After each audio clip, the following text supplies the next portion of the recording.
Schlabba, lubba, ding dong. Here we go, Thursday edition, dogandjoepodcast.com. If you're here, well, that means you paid. Thank you so much. Thank you very much. Share it. Tell everybody that we're doing it. So the more people come, the more nickels each we make. Together, it's a dime. Separate, the power of one, nickel.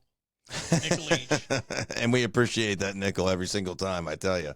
And so you know, that is per person per show in a 30-day month, nickel each. So we're okay with that. I'm all right with that. Yeah. Again, tell me what else is out there that you can buy better than this for a nickel a day, okay?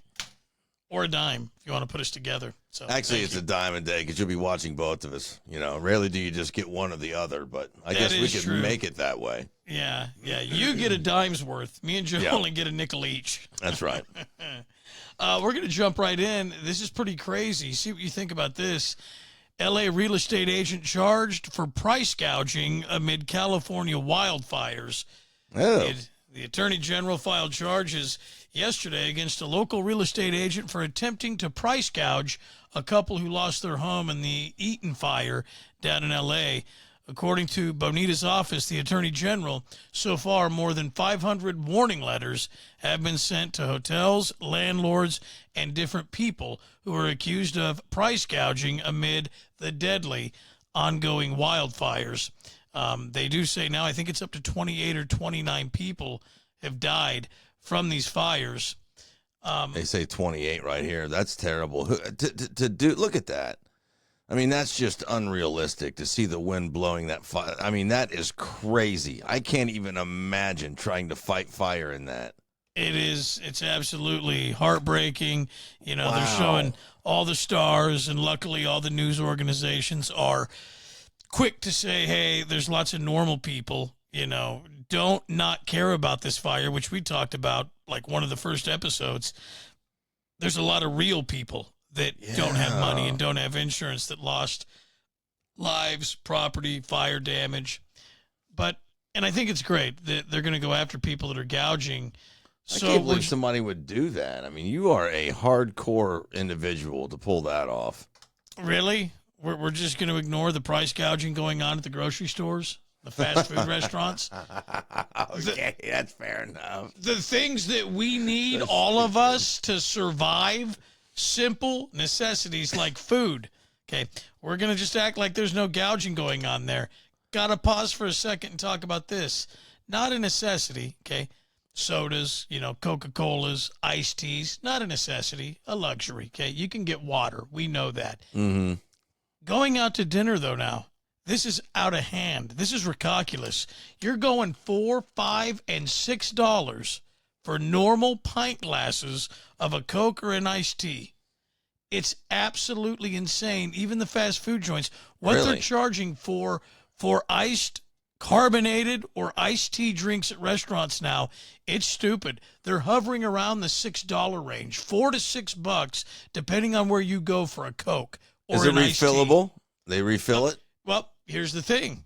Some of them are. Most of them are. But there's kind of a quick service place here. They're even doing this at this Mexican joint.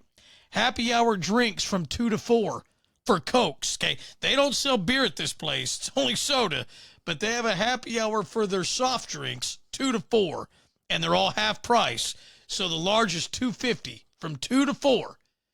Half price. That's insane. You took advantage of it, didn't you? No, I didn't. No, we were there after 4. Oh, I was pissed. I was pissed. I didn't know that was going on. And I told my wife, I'm like, look at this. You mean to tell me this drink that's like $4.75 or $5, whatever it is, it's $2.50? I'll pay $2.50, but no, I'll choke my burrito down with the saliva in my mouth before I spend $5 on a drink. You got water, didn't you? No. Here's the deal. This is exactly what happened. Wife got a small iced tea. I took a couple of pulls just to wash it down. She's like, I want an iced tea. I want one. I'm like, I'm not getting a Coke or a Dr. Pepper. You ate a burrito dry. Yeah. I'm not gonna do that. I'm not gonna pay over $2.50 or $2 for a Coke. Yeah. I don't blame you, man, bro. I sure would, though. I tell you that right now. I mean, I haven't had a job in over 6 months. Well, I mean, I have a job, but Yeah. you know, not like a job, and I would Still charge. buy it. Oh, I'd charge me a large Coke right now. Yeah. I still Well, got access to my credit cards, and everything's working fine. the way that I'm talking and you're talking makes me crave one. You know, you're talking about I'm thirsty. Really, it really sounds refreshing right now. I can't believe you. I'm drinking water here, but I'm like, oh my God, an iced fountain beverage. That sounds like that'd be pretty damn good right now. That's how much they are everywhere, man. You know, what do you got in your little coffee mug? Water? Yeah, that's just Wawa. That's just water. Yeah, but okay, I get it. People lost their homes, but price gouging has been going on. Oh, inflation, shortage, and then now this. Here's the other thing. Get ready for this one. Egg prices may increase 20% as top farms test positive for bird flu. So, whoa, our bird flu is getting bad. Yeah, it's been in the system for who knows how many years. They're just now figuring out that it's everywhere. Well, it's frightening. It's going to be $1 an egg. You watch. That's what it's going to come down to. And I'm done. I will not eat eggs. I love them, and I want them runny, and I want them all gooey all over my hash browns with my You got a bacon. lot of space out there. I think you should try and raise some chickens. Just 3 or 4 of them like I had. It's nothing. Take no time out of your life at all. I'm not doing it. I don't like if it's You'll have more eggs than you will know what to do with within as soon as they start laying. You're going to be like, I got some neighbors that need eggs. I know it. You'll be giving people a dozen eggs right and left. I know Joe thinks his are good, and everyone does that grows eggs. I do not like hand-raised eggs. You're crazy. My eggs, those eggs were good. Them girls laid some eggs. I know. Everyone that raises eggs thinks their eggs are good and they're not gamey. They don't taste mealy. I'm not into them. I've yet to have an egg from a small egg maker. Get out of here. My chickens ate less meal than they did anything else. They ate all like free range food, like vegetables and stuff from our house. Yeah. I need a good injected hormone pumped with whatever they do it egg. I like an egg to taste like you get at the store. Now, I used to buy eggs at a ranch, but they were a pretty big producer, and they made some pretty good eggs. But I'm pretty picky with them. Everybody's always said, taste this egg. This egg right here, this is the best egg you've eaten. And you eat it, and you're like, ugh. I just don't know. I don't know if it works out. I mean, everything that it takes to take care of those chickens. It's work. It's money. And even $12 for a carton of eggs. I'm not sure that even weighs out. You know, I think it's $12 a carton of eggs is still you're paying less than if you got chickens. Yeah, see, and they know it. And again, I always bring this up when we talk about shit that's too expensive. They just raised the price on stamps again. Do you mean to tell me you're going to drive a parcel from here to Wisconsin for the price of a stamp or 2 stamps or a letter or whatever you're going to send? It's one of the best bangs for your buck when you look at postal. When you look at the but we cost have of a gas. lot of trouble with our postal right now. I mean, sometimes, I don't know about you out there in the country, but in here in the suburbs, sometimes you get your mail, sometimes you don't. Sometimes the mail comes a couple days late, sometimes it don't. Sometimes you get your neighbor's mail. Sometimes your neighbor gets your mail. Sometimes you don't have the same post office person delivering the mail. I mean, there's suburban mail trouble. Okay, I don't have to deal with that. I have, on a couple occasions, the neighbor did say, hey, I got some of your stuff, and one time I got one of his. But, again, nothing chaotic. I mean, it's all been pretty easy here. We don't have trouble. There is, though, the break-ins. Those have happened. Not us, but since I've lived here, they've had some mailbox beatings. I get it. They've had some mailbox beatings. Well, some break-ins. Did they catch the perpetrators that threw a beating on a mailbox? I mean, you rotten criminals. They never do. You know, they're up on that methamphetamine in the wee hours of the night. Mailbox beatings. Well, where I come from, that was a skill. You would swing your motorcycle helmet on a bungee cord around your head as you went with a convertible vehicle, and you would try and take the mailboxes off the post. No, that was called mailbox baseball. Okay.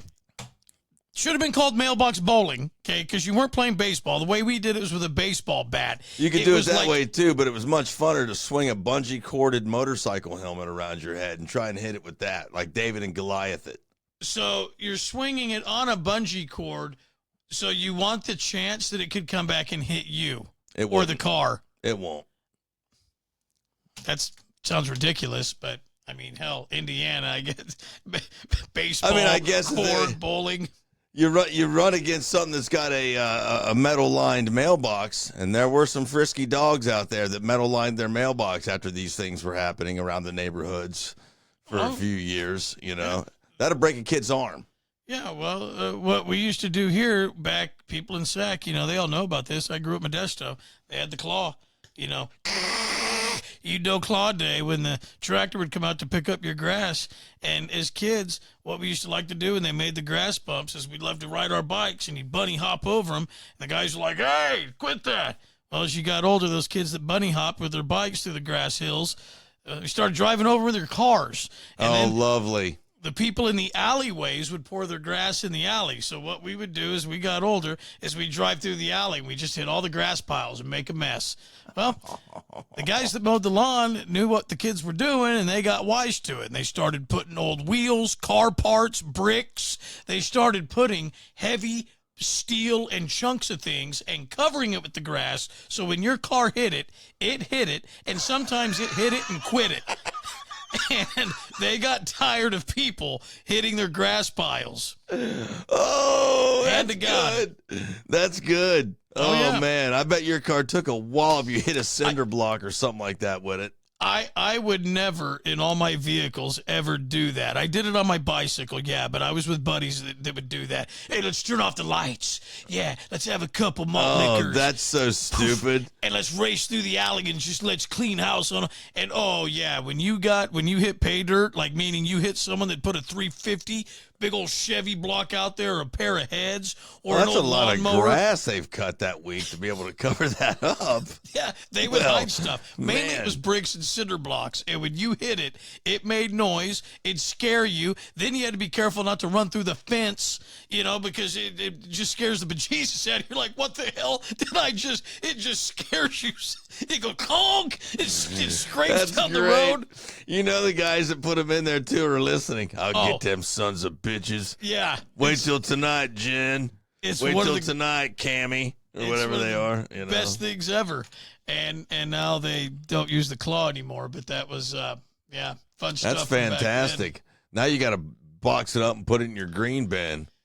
Yeah, I got another order on one of those, so I have two of them now. Take all the fun right out of it. You hit one of those in your car, it looks like you've hit a deer. Yeah. Now you throw cinder blocks in your green bin, you're like, God damn, this is heavy. Why did I put that in there? Why did I put that in there just to push it to the curb?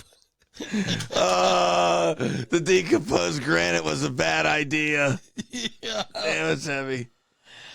These stories still coming in days later. I think a lot of people heard about the car that blew through the Philadelphia Eagle NFC Washington game. Nope, the festivities still continuing in the way of shootings, stabbings, and more. The celebrations continue. Lord. So that night, there was a car crash. Multiple pedestrians were injured, Yes. okay? Significant injuries. That was Sunday night. Now there have been 2 more shootings and a stabbing. The first shooting incident was reported at 9:25. This was a local guy. Then one came up later. Then someone else got stabbed. I guarantee by the end of the week, there's going to be more casualties of them winning. This is what happens when you win the NFC Championship. So look at these people in the street, man. It looks like ants, doesn't it? Look at that. Yeah. There's so many people down there. It's crazy. I have never understood why a championship or a win, any type of celebration, ends or acts like that. But it's nuts, dude. I mean, that is so many people. That's just insane. Yeah, it's terrible. Wow. One more quick piece. O.J. Simpson's son accused of improperly taking over his late father's Las Vegas home. Well, sounds hereditary, huh? Taking things that don't belong to you.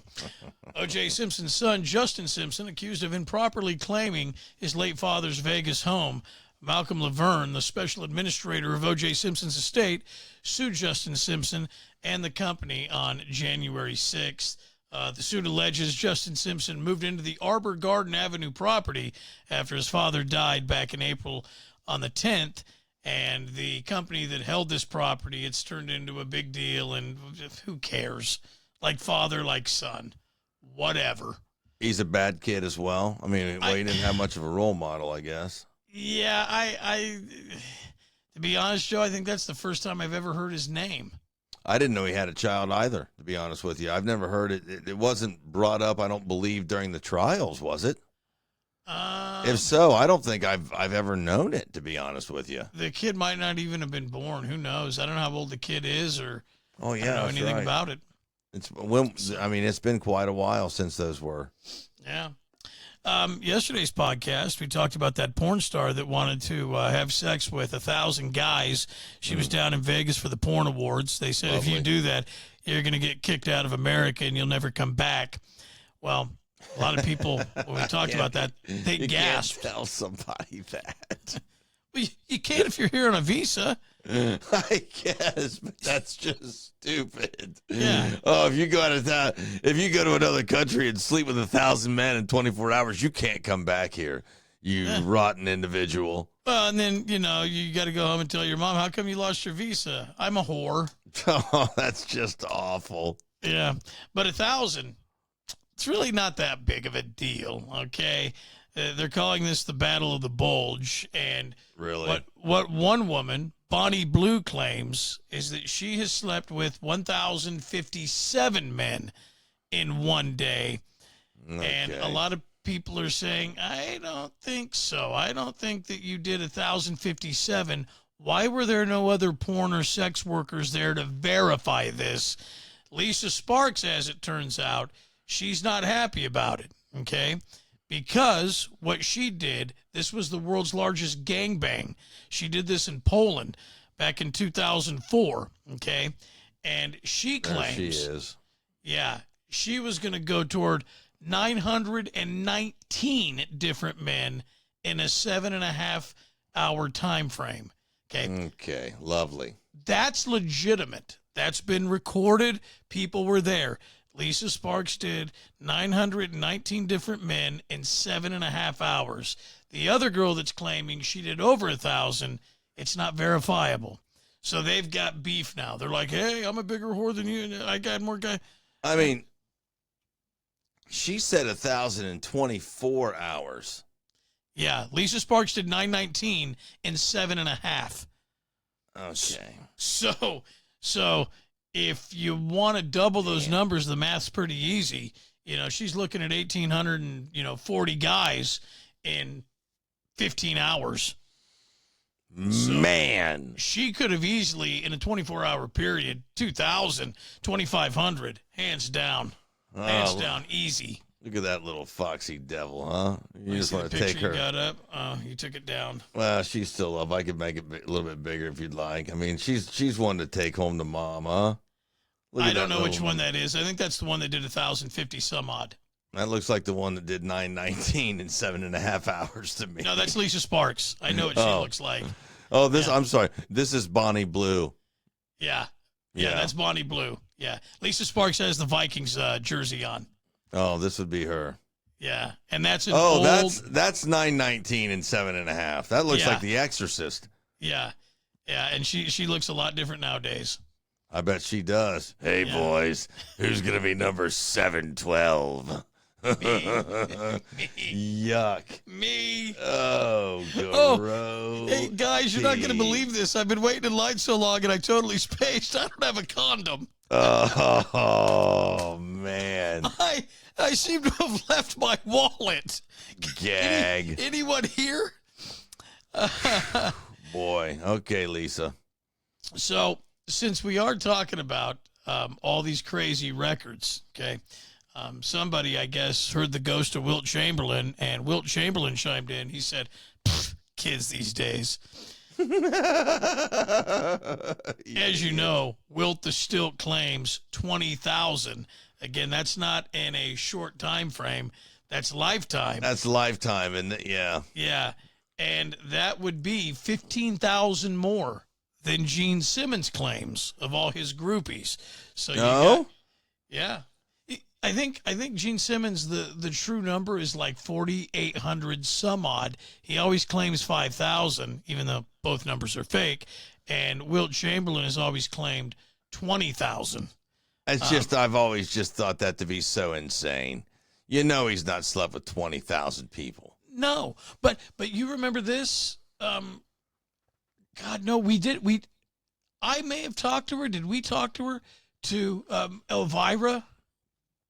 I think we did talk to Elvira. We might have. Yeah. And she was doing a story or a piece, and she went to a party, and I can't remember if it was at Wilt Chamberlain's house or if it was a Playboy party or what it was, but she talked about she got caught in a bedroom with Wilt Chamberlain, and he put the moves on her, and it was unwanted, and he made her feel pretty uncomfortable, and he like opened his robe and he tried to corner her. I don't think anything else after that happened, but yeah, he got real creepy with her, and she talked about it. I think I remember that. Yeah, I do. I do remember that now. So that's wild. Huh. I thought, hey, let's have a little more fun with this. Let's talk about other crazy celeb claims. Chime in by email if you want to add to it. Andre the Giant. Oh, okay. Yeah. On David Letterman, according to Andre the Giant, he said that he had 117 beers in one sitting. 117 beers. Mm-hmm. In one sitting. How much? What is that? What does that break down to? Well, I don't know. Were these pints? Were these cans? Have you ever seen a can of beer in Andre the Giant's hand? Oh, it probably looks like one of those mini Cokes. Oh, it's terrifying, to be quite honest with you. It's very scary. And think about that. So let's say these are cans and they're 12 ounce. Okay. It is kind of like mini cans. Still, yeah. I couldn't drink 117 mini cans of Banquet. There's no way. Fair enough. Hulk Hogan claims, no. I don't think that Andre the Giant drank 117 beers in one sitting. I didn't see that. But one time in an airport lounge, I saw him drink 108 beers in 45 minutes. Okay.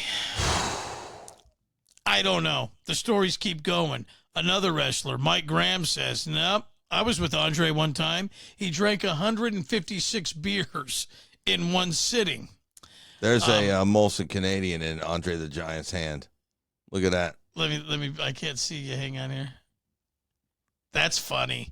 Look at that. That is funny. If that's a 12-ounce can, that is just like a mini. That's creepy. That's real. You can look at them. They're all over the internet that show it like that. I mean, it's freaking creepy bizarre, ain't it? And Ric Flair, for himself, he claims 106 beers in one night.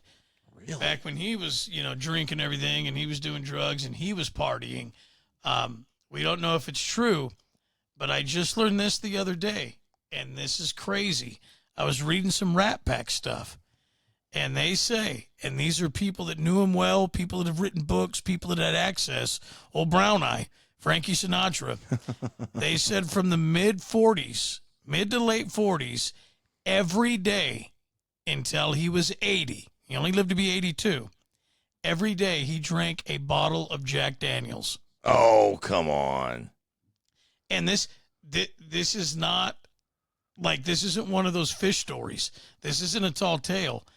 He would get up, a little bit of water, a little bit of ice all day, and he would drink a bottle, a 750 milliliter, I'm assuming, standard bottle, every day. And they said he only quit in his 80s because he was so sick and was toward the end of his days. But they say from 40 some odd years of age to 80, one bottle of Jack per day. Look on the screen there. That's the Frank Sinatra prison mugshot in color. Let me see this. Oh, yeah. Yeah. You can see old blue eyes. Yeah, he was. Look at that, 1938. He was young. He was still. He was in Jersey still by then. Yeah, he just a kid then. Yeah. Funny, huh? They said he was doing prescription meds. He was doing all the fancy pharmaceuticals. And they said he was drinking Rusty Nails and he was drinking highballs with Sammy Davis. They just drank everything all day and night. But they said on his own, even after he slowed down and wasn't touring, wasn't performing, 1 bottle of Jack a day. Whew. Man, that is so much whiskey. How do you do that? How do you Not people do it, but it's just like that's just so much to consume. It's gross. And one more. We have to close with this one off the alcohol topics. Big celebrity claims. I always love this one. Mark Wahlberg thinks that he could have saved everyone on that plane or possibly stopped 9/11. Yeah, I remember that. Yeah, I believe him. Yeah, if he wouldn't have been in first class and could have gotten out and been on that plane, he would have stopped it. There's probably something to that, I believe that. Well, maybe. You don't think so? You think Wahlberg wouldn't have been able to do it? He knows. I mean, he's kind of like a Tom Cruise. He does some of his own stuff. Yeah, I mean, I don't know. It's. Don't be that guy that says, if I were there, okay? Anyone can say, if I were there, it would have been different. You weren't there, so don't say, if I were there, that never would have happened. Oh, if I would have been there, I would have slapped him. Or if I would have been there. Well, he was there, wasn't he? But he was just in first class. Well, he wasn't on that airplane, was he? No. He was flying that day, but on a different plane in first class. Yeah. So had he been in coach on a different plane, things would have ended differently. Well, I don't know. I mean, he's repaired Optimus Prime. Let's remember that. He was in the movie Transformers. He fixed Optimus Prime back into working condition. That was a semi that he fixed. That was transforming into a human man. Yeah. Whatever you want to call those things, a alien type, human type figurine. I loved him in Ted, but his greatest role ever is Boogie Nights. And he doesn't even want to do movies like that anymore because no one should want to do movies like that anymore. That's a great movie. That was his greatest role, really. Dirk Diggler, yeah, the shit that he was doing and saying, and when he's all doped up, he's got a bandana on and his Speedo with cowboy boots. What state, Jack? The state of California? I mean, he was just out of his mind in that movie. It was a good, funny role. And he's done so many good movies where he's just been crazy. I mean, that guy's a good actor, bro. He was good, but then he said he's really sorry for all the movies that he'd done. And, he'd found God and he has kids now. And I think that's over with, though, because now he's got a new movie coming out where he plays some kind of a balding with teeth spaces like a pilot that takes 2 people into the backwoods and either crashes with them or has a plane accident. Well, I don't know what this one is. Oh, yeah. It's a new Wahlberg movie. I have to look it up real fast while we're talking, but he plays he looks to me like a delusional, lives in his mom's basement kind of an airplane pilot. So he's balding and, yeah. If this is true what you're saying, so no one rushed out to see all of his Goody Two-Shoe movies, so now he's going to go back to doing what I would call good. Well, I don't know if it's it's called Flight Risk. That's the name of the new one. And he starts off looking like a normal dude, and then they show him about halfway through, and he looks like. I haven't seen this. Let's see if I can find a picture of what he looks like about halfway through it. Yeah. I have not seen this trailer. Here he is. This is what his character looks like about halfway through the movie. Make it bigger. If he gets old or. See him balding, and he's like... That's not even Mark Wahlberg. That's Donnie. That's Donnie Wahlberg. Isn't that creepy? Oh, yeah. He starts off in it like this, or, well, they showed it lower down. But, see, they fix him all up or what have you, make him look like a cat. No, he starts off like this, normal. Gotcha. That's what he ends up as throughout the course of the film. So... Is it like a falling down type movie, or the guy loses it, or? I think it might have something to do with that. It says like a fall from grace. Yeah, I think he's just like a weird pilot that begins to lose it during this one flight. Huh. So that's kind of how it breaks down from what I can just quickly scan through in the previews that I've been seeing. I did see this too. Wahlburgers, the third brother that had that burger chain. I guess they're going to close all those down. They got hit. No one's going in to eat Wahlburgers anymore, so they're going to get rid of that chain. Really? Yeah. So I thought everyone loved that guy's burgers. They did. Flavor of the month. I think what happened was his Blue Bloods canceled, and Donnie couldn't pipe money into it anymore. And, Mark, he probably doesn't even eat meat anymore. So as soon as Donnie lost his Tom Selleck co-star gig, he's like, sorry, bro, I can't fund this anymore. And it just disappeared. I don't know. No, that's Alan. That's Alan Wahlberg. And then there's whatever his name is. He's the real deal. That Wahlberg is. He's like the real chef. Yeah, I know. The guy knows how to cook and all that. And I guess it was a good burger, but.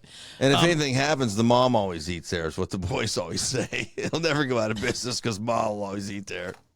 Well, mom wasn't eating there enough. Oh, that's sad. Have you ever seen the movie? I got to just talk about this quickly because I told my mom, I went and saw my mom the other day, and she always has the TV going, and she's always watching something, and she had a crappy black and white movie on. I said, Mom, why don't you put this movie back on? She goes, oh, we just watched that.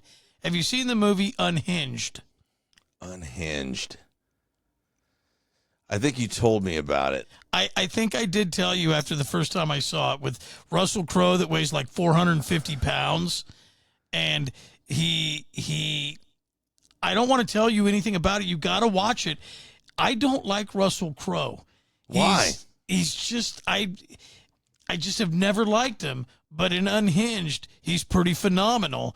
And it's far-fetched. And you got to watch a movie sometimes and think, okay, they had to make a movie. It's got to be at least 90 minutes long. They had to do this to do that. I get it, but it was a pretty good movie. And it's about a guy that just goes apeshit and loses his mind. And it's not a bad little modern-day story.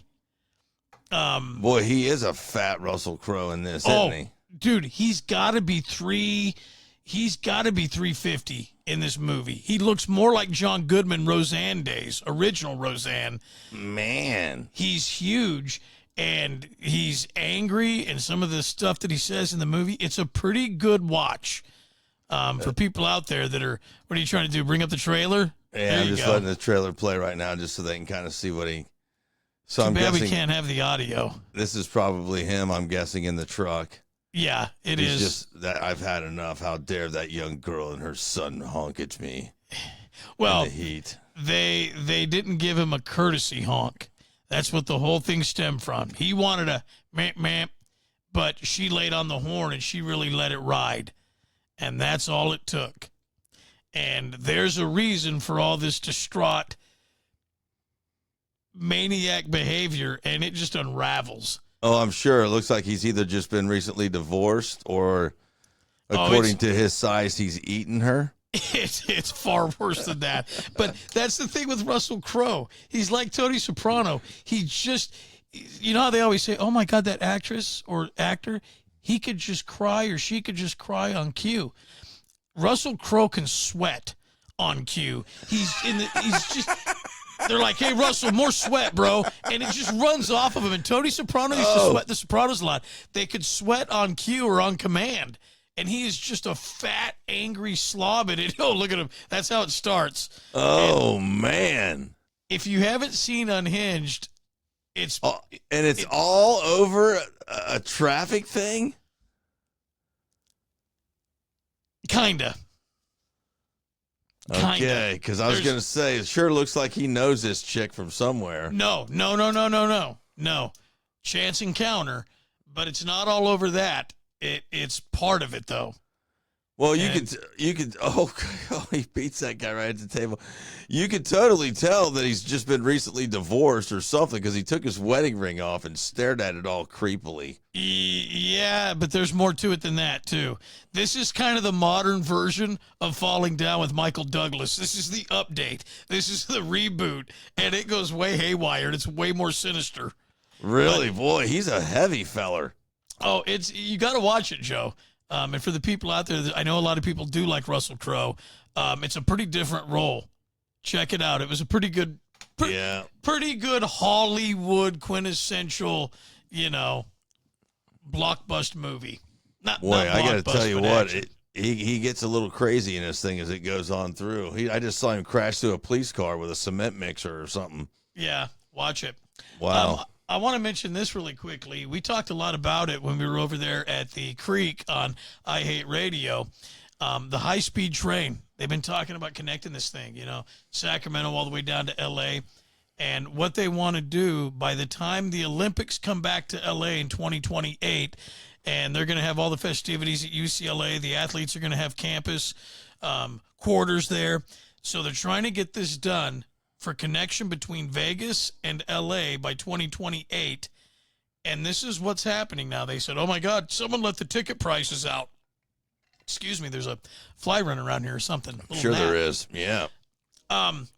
So Brightline West, they're the company that's going to do this, and they're doing it in Miami to Orlando already. They got a high-speed train running back and forth there. So once this gets built, Brightline West will be the company that runs it. Okay. And it's going to go Vegas to L.A., but what they said today was that tickets were going to go for $119 to $133.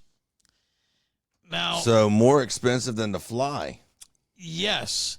And so what I did when I saw the 119 and 133 ticket prices, it's 260 miles, by the way, from Vegas to L.A. Spirit Airlines from Sacramento, way up north compared to Los Angeles. It's an hour and 26 minutes, nonstop, $62. Frontier, hour 28 minutes. You got to connect, though, $99. Delta, nonstop, hour and a half, $117. And Southwest, oddly, the most expensive, $167, but it gets you there the quickest at an hour and 25, nonstop. That's from Sacramento, okay? And the tickets on this same train go for as low as $29, Orlando to Miami. So people are like, what do you mean it's going to be $120 to $133? Why is it so expensive? I don't know. It's California. Is it a expensive technology? Aren't they using the maglev technology? It's over 200 miles an hour, so whatever that, if it is the mag or whatever you call it. But I think it's just... It has to be that if it's going to be going that fast, because there's no way it can have anything that touches. They have a bond for this, but I think there needs to be more recoup of money. And because it's Vegas and because it's California and there's higher incomes and there's more work that has to be done, I don't know. But I just can't imagine, it's still a decent price because it's like a 2-hour ride, but it's $120 to $133. It's more expensive than traveling by plane. But here's the thing. When you travel by train, go ahead. No, I just bumped my microphone. Sorry. Oh, you get in and out quicker. You do have security, but you don't have all the baggage checks. You don't have all the, you got to get ready for takeoff, seat belts. You don't have all that stuff. So it is going to be a quicker in and out of the train, but still not worth $133 for 2 hours, L.A. to Vegas. So they got to fix the pricing. I don't know. I would do it once for that, just to say I rode on it. I just want to see what it's like. They say it's going to be just unreal. And it's the closest thing that we have, over here. They've got them in France and all that kind of stuff too. But it's just, supposedly it is just unreal because the magnetic levitation system, what it is basically, you can see it on any YouTube video. It locks in with the magnets lock into this system. So there's no way that they come off the track. And because it rides on that magnet on a cushion of air, if you will, you feel nothing. There is literally no bumps, no nothing. And I mean, it is just as fast. What would you say it was? 288 miles an hour or whatever it was? Over 200 miles an hour. I mean, just as fast as you can go, and there's just it's just smooth as butter. Imagine what that must feel like, man. Now see, that's why I've always liked it. Everyone's like, oh, the train's a waste of money. But I hate flying. Well reported, documented, talked about it a bunch. Yeah, but this will kind of be the same thing. You're going to be contained inside of a capsule. On the ground. You know? Not in the sky. Yes. Well, yeah, but who? I mean, this is going to have to go underground somewhere. Oh, sure, it goes underground. That's cool. That's okay. That's fine. I am a land mammal. I don't have the ability to enjoy weightlessness or being in the air, I should say. It's just an odd feeling, and I'm trying to get my wings more and more. I haven't done any flying lately because I don't have money, but you need to be doing some more flying very soon because the last time you were going to do some flying, you didn't go through with it. So yeah, you're but going to I have to did. get your bird wings on. I did a couple of trips kind of back to back. I did a few little plane rides. I did San Diego and I did Disneyland. And that is true. He did do that. Yes. I did a couple of trips and, the Portugal thing didn't happen. And that's when I went to San Diego because that flight canceled. I told that story. But we jumped on. I went right down to San Diego and it's an easy, it's an hour and 15 minutes or whatever. It's a nice flight out of Sac. So, but the train, man, if I could get down to L.A. in 3 hours, if I could get to Vegas in, say, 4, that'd be awesome. Not driving, you sit down and that thing just glides. That's pretty cool. I mean, I just can't even imagine how awesome this is going to be. It looks to me like they've still got rails. I can't imagine this thing runs on rails, but I mean, maybe it does. Oh yeah, it probably stops at stop signs. It's probably some sort of podunk setup that we're gonna get in California. They're gonna charge top dollar for it. That one, the one they always show you when they show that, I guess it's France that has the super fast magnetic lev train, and it runs in the middle. So it kind of looks like a monorail would, if you will. You know what I mean? So the train would kind of clamp down over the top of it. Yeah.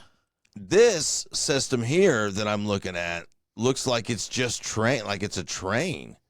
They've got train tracks, and I mean, you don't see that magnetic levitation rail type thing on here whatsoever, unless they're just showing images of the old trains, but I would think they'd show us what it's going to look like. On that note, we gotta, I guess, drive that train. High on cocaine. I gotta go to bed. I'm tired. I'm done. I know. We keep him up past his bedtime when we're doing them right now. Yeah, it's fun. So thank you. Enjoy and tell your friends, tell your neighbors, get the subscriptions in. You've already done so. That's why you're watching this. So thank you so much. Make sure you check us out on all our channels. Check us out on all the social. And again, thank you. Yes, we appreciate it more than you know, honestly. It means a lot to us. Enjoy your night, morning, afternoon, day, whenever you watch this. We do appreciate it, and we'll talk to you soon. Thank you. Play nice.